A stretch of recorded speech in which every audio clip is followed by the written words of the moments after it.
Who watches the watchers? Who guards the guards? The question was posed by the Roman satirist Juvenal 2,000 years ago, but it has never been more relevant. It's applied now to remind us of the need to keep a watchful eye on those in power. This should be our paramount concern now, when lies and liars are everywhere. This week, former Prime Minister Boris Johnson told the House of Commons Privileges Committee he had not lied when he told the House that his own COVID guidance was being followed in Number 10.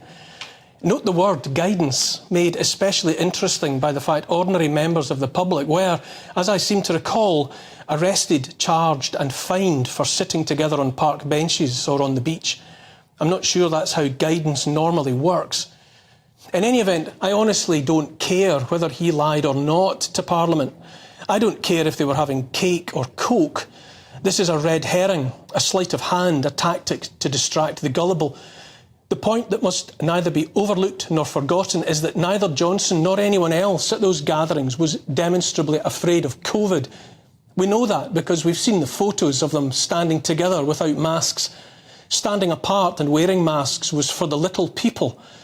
We might also assume that we were being laughed at by those who knew there was nothing to fear and therefore no reason not to party. Keir Starmer's Labour Party was the same. We saw those pictures too. He and they called for earlier, longer, harder lockdowns and all the rest, and then met for curry and beer and cosy chats. Fear was for the little people, and so left and right, blue and red, and all positions and team colours in between laughed up their sleeves as the nudge units and the paid propagandists told us anyone breaching the regulations, guidance, was a granny-killing COVIDiot and pandemic denier. Look me in the eye and tell me it wasn't so. So who guards the guards? Who watches the watchers? Let's notice, among much else, that this is the Commons sitting in judgment on the Commons, which is to say politicians sitting in judgment on politicians. This is the guards judging the guards. This is the same Commons whose inhabitants worked together in unquestioning lockstep to impose policies that ruined lives, wrecked livelihoods and upended the economy. This is the same Commons that, far from accepting responsibility for the carnage, is actively seeking to have us look the other way while they get about the business of doing nothing more than playing politics, all they're fit for, fiddling while Rome burns. This is the same Commons that empties when one of their own stands to speak up on behalf of people killed or harmed by medical products pushed as vaccines. And trust me, I'll get back to that safe and effective nonsense they pushed in a moment. We never quite got to mandated jabs for all, but people all over the world were sacked for opting to live by the ideal of my body, my choice, the notion enshrined in the Nuremberg Code that states that a person should at all times have legal capacity to give consent, should be so situated as to be able to exercise free power of choice without the intervention of any element of force, fraud, deceit, duress, overreaching or other form of constraint or coercion. We didn't quite get to mandates for the jabs for the general population, but I say it was a damned close-run thing. I say they were itching to mandate the vaccines. I say mandates weren't pushed across the line in the end because enough of us made plain it would mean civil disobedience, if not full-on civil war. I maintain that while they've gone quiet about lockdowns and face masks, it can only be a matter of time before that playbook is brought out for the next crisis they can cook up. More and more are queuing up to distance themselves from the harms done during the last 3 years, while still priapic on account of all that unbridled power over the everyday lives of the tax-paying public. Who watches the watchers? Who guards the guards? There are calls for a war crimes trial for Putin. What about a war crimes trial for Tony Blair while we're at it? We hit the 20th anniversary of his unlawful war in Iraq last week. That unlawful war that led to over 1 million deaths, that destabilised the entire region to this day and gave birth to ISIS. Wouldn't the moral way to mark that birthday be a war crimes trial for all the people who took us there?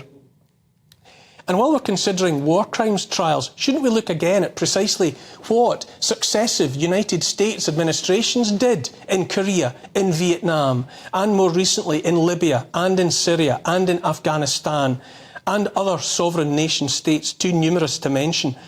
Shouldn't we look at what was done and by whom? US libertarian think tank, the Cato Institute, recently looked again at the behaviour of successive US presidents in relation to the Saudi Arabian horror show in Yemen. They reported and suggested the appropriateness of war crimes trials for Barack Obama, Donald Trump and Joe Biden, quote, whose administrations serviced the US-provided warplanes, supplied munitions used to bomb weddings, funerals, school buses and other civilian targets, gave intelligence used for targeting and for a time refuelled Saudi and Emirati aircraft. US officials could not claim to be surprised at their culpability, they added. The State Department warned that they could be held responsible for war crimes. Also, George W. Bush is another good candidate for a trial on his aggressive, unjustified attack on Iraq, based on manipulated and fabricated intelligence. His war ended up killing hundreds of thousands of civilians, as well as triggering years more of conflict. Former UK Prime Minister Tony Blair, today spending his golden years profiting after acting as Bush's poodle, would be an appropriate co-conspirator, end quote. Who watches the watchers? Who guards the guards? We're trained to fear global warming, the warming of the planet, while that world burns still on account of the fire Tony Blair helped light in the Middle East with UK taxpayer-funded missiles and bombs.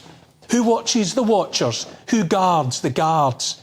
Let's look again at the banks and the simmering chaos there, in that world in which banks are secretive, privately owned businesses, in which central banks have the power to create money out of thin air and lend the same sums over and over and over again while growing fatter and fatter on more and more interest and debt. Another former Prime Minister, Gordon Brown, traded on and perpetuated a myth of being a safe pair of hands when it came to money matters. This is the same Gordon Brown who sold off half of the UK's gold reserves at a knockdown price so low it was remembered ever after as the Brown Bottom, and one of the worst deals in recorded history. In 2008, Brown bailed out the banks with billions and billions of pounds worth of our money, and those banks duly stayed open. The bankers kept getting their bonuses, and nothing changed when it came to stopping their reckless games with fantasy money. We were sold down the river, and now the banks are shaking on their fantasy foundations once again, and for more of the same reasons. Who watches the watchers? Who guards the guards? The MHRA, the Medicines and Healthcare Products Regulatory Agency, is supposed to monitor the information we get about health and the safety and effectiveness of the drugs we are offered.